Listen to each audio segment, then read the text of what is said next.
Welcome to another episode of This Charmed Man, a first-time reaction series of videos to the TV series Charmed.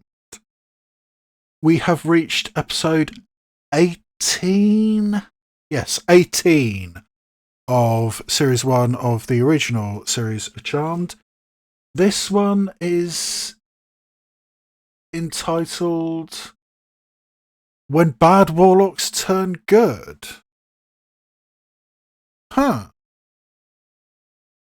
So maybe some preconceptions about magic and warlocks and witchcraft and everything could be put to rest, because the overwhelming majority of male magic practitioners have been warlocks, and warlocks are automatically evil. So having a male magic practitioner, well, they actually talked about female warlocks in the last episode, so warlock doesn't automatically mean male. So yeah, I mean, the gendering of this is really confusing at this point. I mean, because you had that boy Max, who is apparently a male witch, and yet when Prue and Andy had the discussion about potential children when Andy was under the truth spell, Prue did mention that witchcraft only gets passed down through the female line, and they've made it clear in the lore of the Halliwell/Warren family that it's the magic passing down through the female line. So what's going on? Because I really think they're finding their feet. I mean, it's the first series. I don't think all of the mythology, all of the rules have been firmly established. I mean, I do wonder if once I finished all 8 seasons of this and I look back, I would find that Max is an anomaly. And, a male witch is something either non-existent or incredibly rare. And a male magic practitioner is almost universally a warlock. I'm sure that's going to end up being I think it could well end up being the case. Can a warlock be good? And for that matter, what is the difference between a warlock and a witch? That's never really been explained.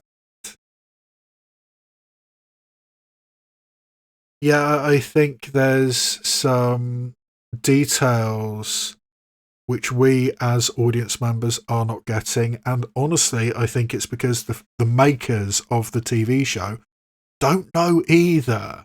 I don't think the actual Bible of the story, but what they call a story Bible in a TV show, I don't really think that's been firmly established yet. It is going to be interesting when I reach the end of the entire series, looking back on season 1 and saying, well, that wouldn't have happened in later seasons, that wouldn't have happened in later seasons, and so on and so on. Because it often does happen in genre TV shows. Is there such a thing as a good warlock? I mean, I guess by the title there is. So let's find out what it means, if it means anything at all, and if it gets explained properly. So yes, when bad warlocks turn good. Okay. You don't know my family, Father. Generations of evil. Evil that's in my blood. Huh. Blood of the sacrament washes it clean. Hello, Brendan. Okay, so Long time no see. a family of How'd you find warlocks. Yeah, good to see you too. Didn't mean to And interrupt does the he want to be a conversation. priest? We'll wait outside for you. That kind of looks like Michael Weatherly. Is it? Maybe? Yeah, I'll just go through my handy guy Rolodex. Which I believe now stops at J for Josh. Or is it B for boyfriend? Oh, Josh, yeah, I forgot about him. Why not, Piper? You know you Oh, like him. I'm and sure he calls he's you gonna all the be a time. warlock, isn't Why don't you just go out he? with him? I told you because I'm too busy with Yes, work have and some my rebound instincts are telling me to lay sex. low. Always trust your instincts. Now they have got the right idea. Who, the nuns? Yep, nice safe environment. Yeah, if you like monks. That's not what nuns are, Phoebe. Unless you're into some very specific porn, which usually comes from Italy.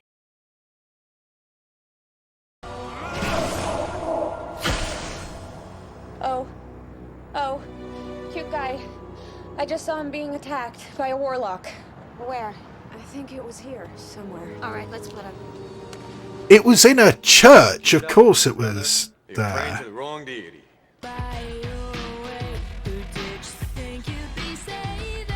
Oh yeah, it's Michael Weatherly.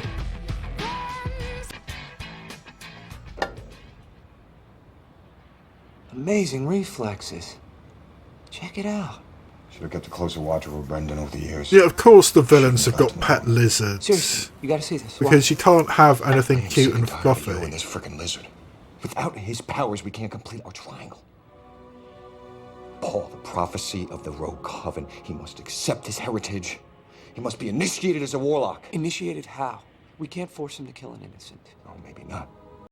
Okay, so it looks like we've got the opposite of the Charmed ones. I mean, a group of 3 male warlocks who possibly, maybe might be brothers, looking at the dynamics. So 3 brothers of evil and 3 sisters of good. So the lunch rush is almost over and then you're closed till dinner, right? Yeah. Why? Just curious. Have you heard from Prue yet? Yeah, because Phoebe's called Josh, and Josh is going to show up any minute. I'd like a glass of Clara Jensen, please. 93, if you got it. Josh, The same bottle of wine they fought Dark, you over. recognize me? what are you doing here? This is such a surprise. Well, I'll tell you what, I'm gonna cut. Yeah, it's not a surprise to Phoebe. Do you want to get all hot and sweaty with me? I'm kidding. I'm kidding. I'm on my way to the gym, and I thought, Yeah, okay. Little bit creepy there, coming on a little bit too strong. Okay, well, I could babysit for you while you're gone. The restaurant? I don't think so. What? It's not like anything's gonna happen. You said it yourself. You're closed until Oh, dinner. don't say that. Come on, it is just a workout. The worst case scenario. You say, hey, you're in nothing can better go shape by wrong the and time you everything check will into go the wrong. nunnery. It's going to be an absolute disaster by the time she comes back. Okay, fine. Ah! A spider! Kill it! Oh, no. He's just trying to find his way home, that's all. Besides, That's a all I pretty is just damn a big guy, spider. Here. Don't be afraid. Trust me.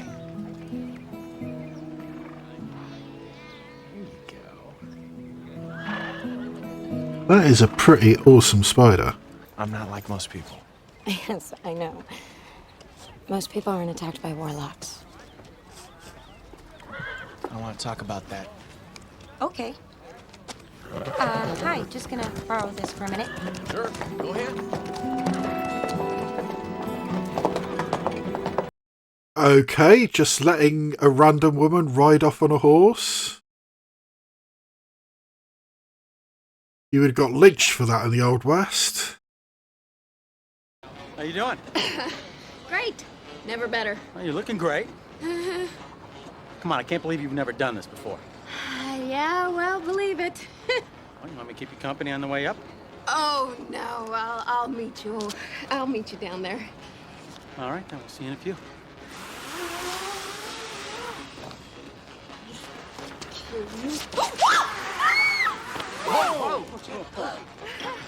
Gotcha. Yeah, I've never been climbing, but I'm pretty sure that it's specifically designed so you can't fall off like that. Hello, Quake. Phoebe. Hey, Piper. How's it going? Bad. I knew Real bad. it. Really? Why? Cliff Notes version will I've do. seen You wanna know television why? I'll shows. tell you why. Because we shared the look. Just out of curiosity, if you were the water shutoff valve, where would you be? That is really not the conversation you want to have. Phoebe just called. There's emergency at the restaurant. I gotta go.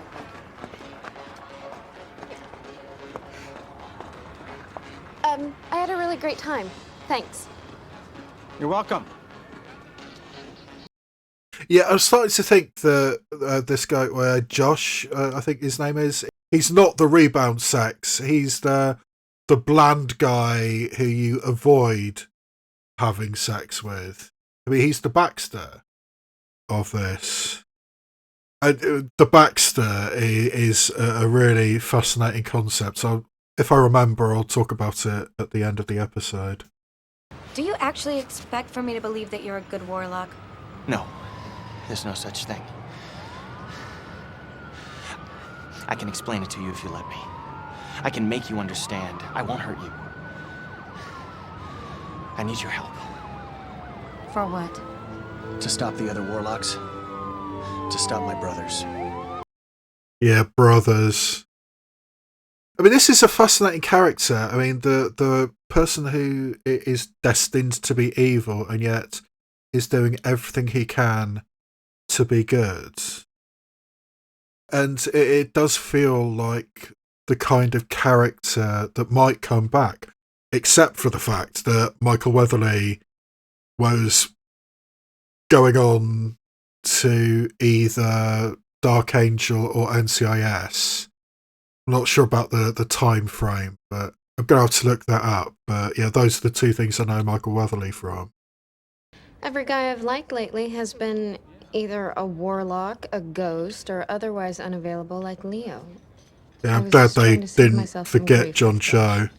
But Josh is available. And human, too. I think. A warlock naturally comes from two warlock parents like Greg and Paul do, but they're just my half-brothers. I had a different mother. A human mother? Yes, a wonderfully human mother.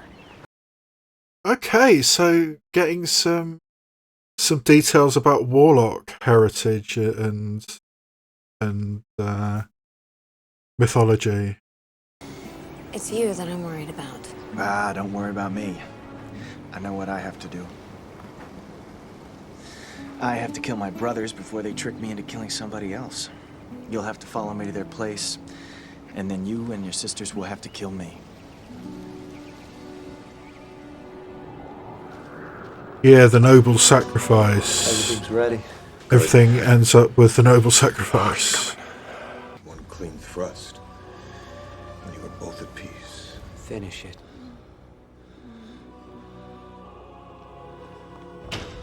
So is she a witch? Or human or what? 3 witches! We can't defeat them without Brendan, and we haven't got him yet. I was blindfolded, and I think they drugged me or something, because the next thing I remember, I was here. I felt the tip of the knife. He was gonna kill me. But she made him stop. She? One of the women that came, Prue, I think her name was.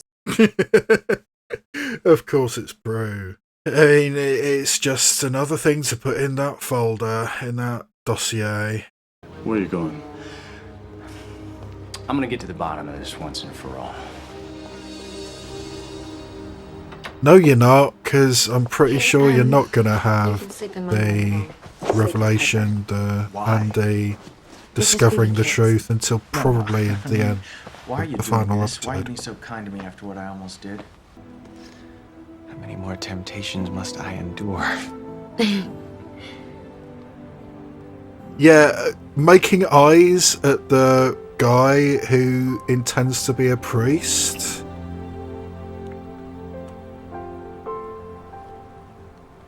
By definition, Okay, I'm gonna go. Night. not Night. accessible. I saw Brendan not plunge the knife into her. Yeah, that's because we stopped him. Then why isn't she dead? Because we showed up? No, because we followed him. Because last night, Phoebe had a premonition of Brendan being attacked. That makes him the innocent that we're supposed to protect. Not necessarily. That's actually a good maybe we were point. directed to him so that we could save the real innocent, the woman. Which we did, and now you've brought Yeah, a would-be but killer, Brendan's a the warlock no one less, into our that house. How do you know he won't try to you kill had the us? vision That's about. what warlocks do. If anybody could relate to what Brendan is going through, I would think that it would be you two. He has worked so hard for so many years to overcome his dark side. His brothers, and he's so close. I mean, that's actually a valid point. I mean, having I mean, because, you know, this is a television series and this kind of thing happens. I mean, all of them, or at least Piper and Phoebe, have had that sort of like being possessed thing. And, you know, the constant struggle between good and evil, the dark side and the light side. Who could that be? Brendan's brothers? Something Andy. tells me they're not exactly the ringing the bell types. I mean, how many times does that doorbell ring and it's not Andy? Andy. Hey, Prue, you feeling lucky? Because I'm here to do you a big favor. I'm gonna forget that I can place you at the scene of a crime if you tell me where I can find Brendan Rowe. I don't care why you were there. All I care about is who tried to kill Father Austin. I wish that I could help you. Piper, what about you? You want to tell me where he is? We're not hiding. That's anything actually else, Andy, a if that's decent what you're after. strategy. I mean, ask Piper. She's the one who's easiest to break. We need proof that you have truly turned.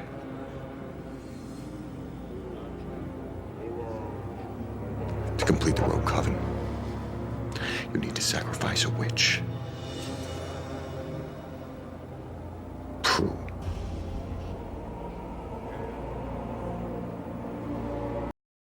Yeah, but is Brandon truly gone? Has he gone to the dark side, or is this a ploy?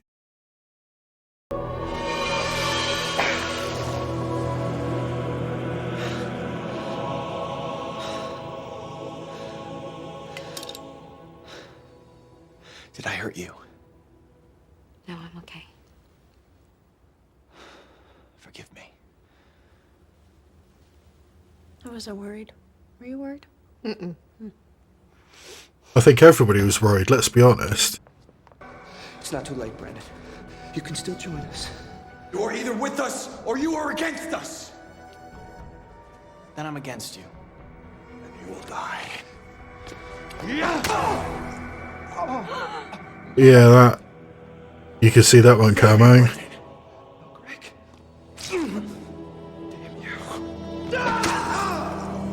And again, very much like the last episode, that is not the type of weapon that you can throw. And of course the dagger disappears as well, because it always does. The mystical cleanup on this show is utterly ridiculous. After all these years, after everything I've given up to get here, the sacrifice never seemed greater than it does right now.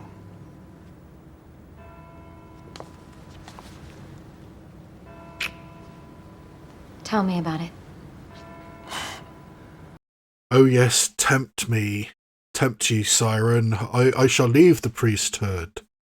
This feels like a situation where I think maybe the makers of the show maybe would have liked to have had Michael Weatherly back for more episodes, because I don't think he's going to show up again.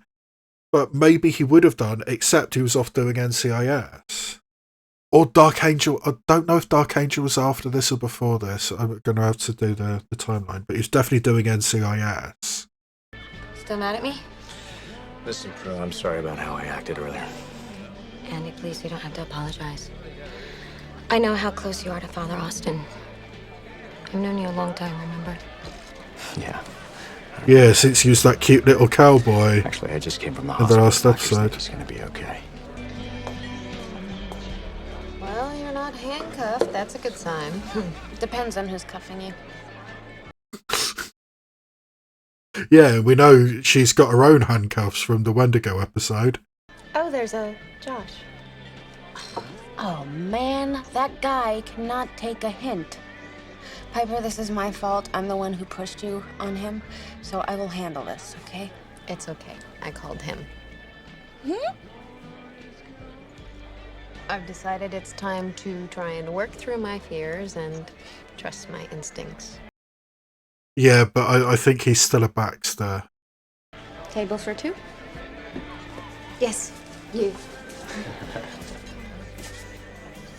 And she left a drink behind. But So maybe I didn't do such a bad thing after all.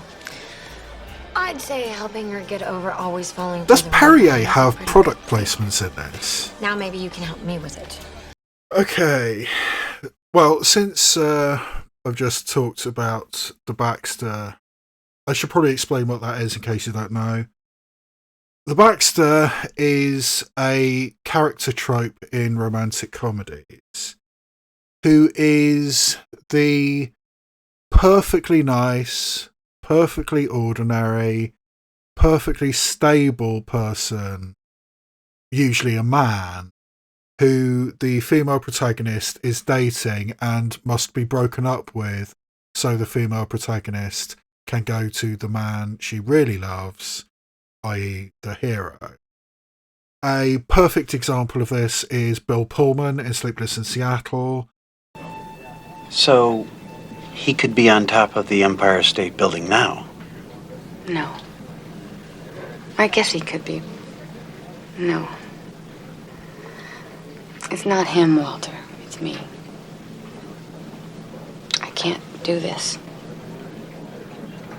Look, Annie, I love you, but let's leave that out of this. I don't want to be someone that you're settling for. I don't want to be someone that anyone settles for. Marriage is hard enough without bringing such low expectations into it, isn't it? Walter, I don't deserve you. There's absolutely nothing wrong with him, but Meg Ryan would rather be with Tom Hanks. That's the epitome of the Baxter. I mean, they actually made a really, really good movie called The Baxter, directed by Michael Showalter and starring Michael Showalter. Michael Showalter, who went on to do things like The Eyes of Tammy Faye, The Big Sick. Previously, he'd done things like Wet Hot American Summer as well. But yeah, I mean, before he was famous for The Big Sick, I mean, The Baxter, I think, is a really underrated film, as is Hello, My Name is Doris, starring Sally Field, also directed by Michael Showalter. Yeah, I recommend Michael Showalter. I think he's a very, very talented filmmaker. And he did this film called The Baxter, which played with this concept and starred, people like Elizabeth Banks and Michelle Williams as well as Michael Showalter. But anyway. Imagine that you're watching the end of one of those old romantic movies. It's the story of a man and a woman who are destined to be together, only they're divided by circumstances beyond their control.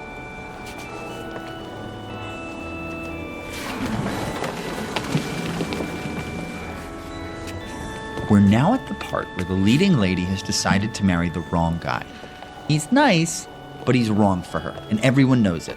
Everyone except for the groom himself. It's kind of tragic when you think about it, spending the rest of your life with someone you're not in love with. Please be seated. Good afternoon. We are gathered here today to bring these two people together in holy matrimony. Just as you think she's about to make the biggest mistake of her life. These two people being married, please speak now or forever hold your peace. Caroline! The leading man barges through the doors. Bradley? I got on a plane and I flew all the way back to Malta. But then I realized something. But did you ever wonder about the guy left at the altar? The wrong guy? My grandmother had a word for those kinds of guys. Nice guys. Old-fashioned guys. The kind of guys who wear sock garters. Guys who get hay fever and like raking leaves. The kind of guy you settle for because you can't be with the one you love. She called them Baxters. Well, I'm a Baxter. And this is my story. My fiancé is leaving me for another man. Oh no, what happened? Oh, it's a long story, Miss Mills. I don't want to waste your time. Oh, please, I don't mind. Okay. Well, it all started 15 years ago at my senior prom. See, there was this girl. It was the last dance of the night. Kimberly, would you Yes? like some more soda? Oh. Okay, sure. So while I was mixing drinks, Max Webster, who was incredibly popular, barges through the doors and sweeps my date off her feet. Kimberly, Max, what are you doing here? I realized something. I realized that being cool isn't about what kind of a spliff you can roll at a party or how good I look tic-tacking on my skateboard. Being cool is about who you are. And I know you broke your leg, but what I really want to know is, will you dance with me?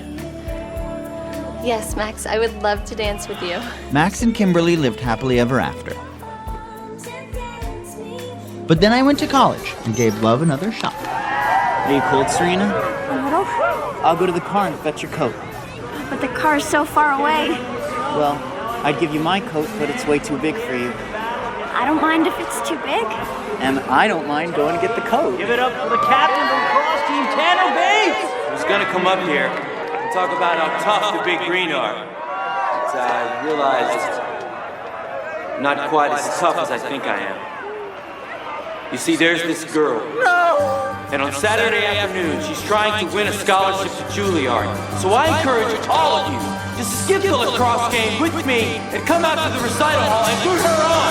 Oh, Tanner!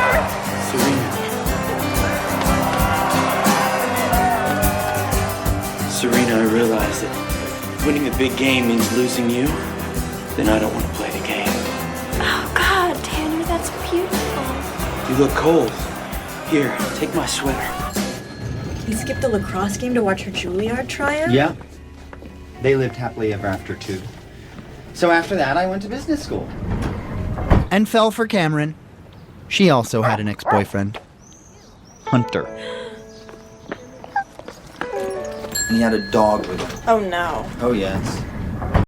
That is what a Baxter is. And I can't help feeling that Josh is a variation of the Baxter, in that he is going to be the perfectly nice, perfectly stable, perfectly bland person who Piper is maybe possibly going to have a relationship with, but inevitably will need to be broken up with when she gets back with Leo. Because Leo's coming back. I mean, Leo has to come back. I mean, you can't have that gigantic revelation about being a white lighter, which I still think is a stupid name for it. But you can't have that big backstory and not have him come back and deal with it. So I think Josh is the Baxter. I think he's the bland, ordinary person who our protagonist just doesn't love. Which is better than being a warlock and being somebody who we need to get rid of and potentially needs to be dealt with. But yeah, I think he's a Baxter, not a warlock. And yeah, Michael Weatherly, another recognisable face, even though I didn't instantly recognise him. I thought it might have been him, but some of the shots of him after the titles came up, I mean, he's a very, very talented actor. I mean, I first saw him on Dark Angel, and then he spent years and years and years on NCIS. And last I heard, he was doing a show called Bull, I think, about a jury consultant, legal drama. But yeah, Michael Weatherly is very cool, very talented actor, very charming, which obviously helped in that particular role. And created this interesting backstory because, I mean, for the first time, really, I think, we have the idea that being a warlock is essentially being a different species. I mean, there are talk about, being a mortal or being a human and being a warlock, and Michael Weather being a crossbreed between a warlock and a warlock father and a human mother. And the fact that being a warlock and you have the prosthetics, the look changing. Yeah, I mean, the idea that a warlock is an entirely different species, essentially. I mean, and does that imply that being a witch is also an entirely different species, or could potentially be an entirely different species? I mean, that's interesting. And the idea of cross marriage and interbreeding and being half warlock. honestly, I think at this point it's getting unnecessarily complicated. I think it would just be a lot simpler if it was witches are good, warlocks are evil. You can have male and female witches, you can have male and female warlocks. It just depends whether you're good or evil. Just simplify it to that base level. And have this idea that a warlock is a creature who has the weird prosthetics with the big teeth and the big earlobes. I mean, or Jeremy in the first episode having those thorns coming out of him. But I mean, it was unclear in the first episode whether that was what he actually looked like or whether the thorns were there simply because that was what was done to the puppet, done to the little figure that I think it was Piper put the rose into.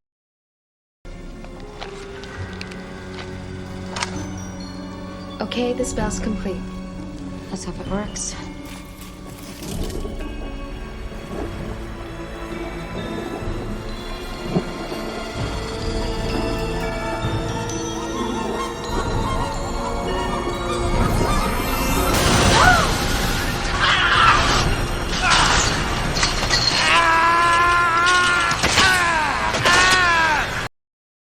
I think if they were going to have this idea of, you know, warlocks being entities, being individuals who had or needed those different appearances, those different, I mean, not looking, not being human. If that was what they were going for all along, I don't really think they should have been called warlocks. And again, I come back to this idea that I don't know for sure if there was a proper Bible for this television show. I mean, what they call a Bible. You know, everything, all the details that need to be correct, all the details, the backstory of every character, the heritage of every character, the world building, all gets written down in a Bible. Now, some shows are really good at it, some shows are less good at it, and I honestly think in the case of Charmed, I mean, I can't remember if I talked about it earlier in this episode or in one of the ones I've recorded earlier tonight, because I mean, this is what, my fourth in a row I've done tonight, but I can't remember what it is, but I have talked about the Bible and the fact that this show, I think, is one of the shows which didn't set everything up properly, or at least didn't have all the writers, all the directors, all the producers on the same page. I mean, this is the show we're all making exactly the same show with exactly the same details. I don't think that's what's happened in this case. I think what they're doing is, in this first episode, we're throwing a lot of stuff at it. I mean, we're having warlocks be just evil witches. We're having warlocks be creatures who have the prosthetics. We've had we've had one male witch, as far as I can tell, that boy Max from the Secrets and Guys episode. But apart from him, I think every other male magic practitioner has been a warlock and therefore evil. I wonder if in later episodes that boy Max would have been a girl, because a witch is automatically female. Because I mean, that discussion that Prue and Andy had when they were under the truth spell and they started talking about having children together, and Prue said that if it was a female child, it would be a witch. So where does Max come into it? Where does the boy witch come into it? I really think they're just chucking everything at it, seeing what sticks, seeing what works. How do we fit this together? Do we even know what this world is? I don't think they do. And suddenly having the idea that this being a warlock makes you essentially a monster, in the physical term, not just the psychological thing. I mean, wanting to kill a witch for their power, that's monstrous in its own right. But it's a psychological thing. You know, the mindset to want to do that is monstrous.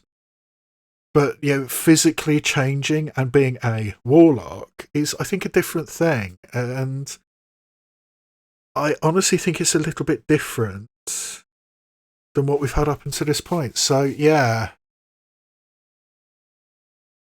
I really don't think this show knows where it's going, knows what it's doing at this point. We've had too many random episodes which don't quite fit together, which don't have the unified world building that I would want. I mean, we've even had a couple of episodes with outright sci-fi concepts. I mean, like the Dream Sorcerer was an entirely scientific antagonist. I mean, using science. I mean, essentially, kinda doing flatliners. Today's a good day to die. Was kind of what he was doing, and that is a sci-fi concept blending in with this mystical show. And then we'd had outright time travel. I mean, yes, apparently it was time travel done by a warlock, done by a magic practitioner, but it was still time travel, and that's still a sci-fi concept.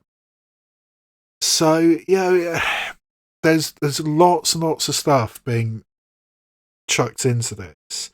And it doesn't all fit together. It doesn't always create this unified whole.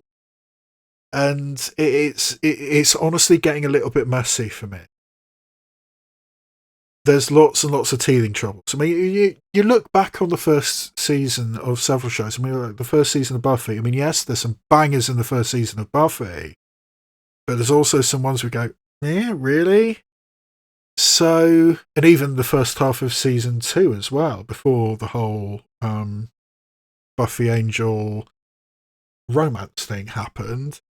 Before that, there was some, you know, pretty standard episodes. And actually, even after that, I mean, the Creature from the Black Lagoon episode was at the end of season 2 of Buffy. So, yeah. It does take shows some time to find their feet, to get their footing, to know what the show even is. And I really don't think that the makers of Charmed have actually got there yet. And we're rapidly approaching the end of season 1. So I really hope they settle down, because at this point, I honestly don't know what kind of world we are living in, what kind of show this is. I'm not sure how many of these shows fit together and how well many of these episodes fit together. Apart from that, I mean, despite the fact that it's messy and I don't think it really fits in with many of the other episodes we've already seen, this concept of a warlock, an evil magic practitioner, wanting to be good, striving to be good, and choosing to become a Catholic priest in order to do that, that's actually a pretty good show. That's a pretty good idea. So, and the fact it was Michael Weatherly was very cool. So, curious to see what about Josh. I think he's most likely a Baxter, although I still think there's a chance he's a Warlock. We're probably not going to see Michael Weatherly again because he was off doing NCIS, but it would have been nice to see him come back. And Andy at the end of the episode going in, you know, all guns blazing, you know, I'm going to rescue, where is Brendan, you know, charging into Prue's house late at night when they're all in their sleep clothes. And by the way, that thing that Shannon Doherty was wearing, that's what you go to bed alone in? But, you know, he's steaming in late at night, you know, angry, going to arrest everybody. And then the next day, he's perfectly fine. Oh, yeah. He woke up and he said it was the brothers, and I'm perfectly okay. And we're okay, aren't we? We're still going to be flirty with each other. I mean, yeah. That's also really starting to piss me off. I think that's another symptom that the show doesn't know what it is. The show doesn't know what directions it wants to go in, because you are never sure of what the relationship is between Prue and Andy. Are they flirty? Are they exes? Are they potentially going to get back together? Are they going to arrest each other or damage each other? You never know. And honestly, I think that is a bit of an issue. So, yeah, it's getting messy. It's getting complicated. And I honestly really don't think that this show knows what it is yet. And I hope it does eventually, because we've got 8 seasons of this. And yeah, I don't know how long I've been rambling, but yeah, this is probably one of my longer outros. So yeah, let's just leave it there. Okay, it's 4:30 in the morning. I think we're going to call it a night. So all that remains for me to say is this has been a presentation of the Yay, Nay or Meh channel. And I will see you next time, where I shine a light on TV and cinema, both obvious and obscure.